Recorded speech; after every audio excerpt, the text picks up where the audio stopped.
kaya ang makakabalik pa sa kanyang mga kasama? At sino ang tuluyan ng lalabas?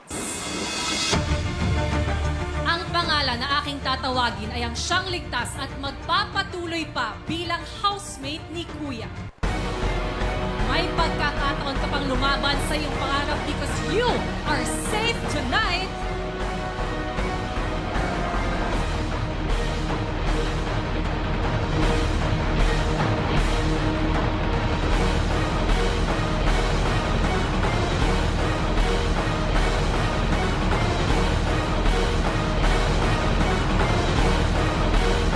JM!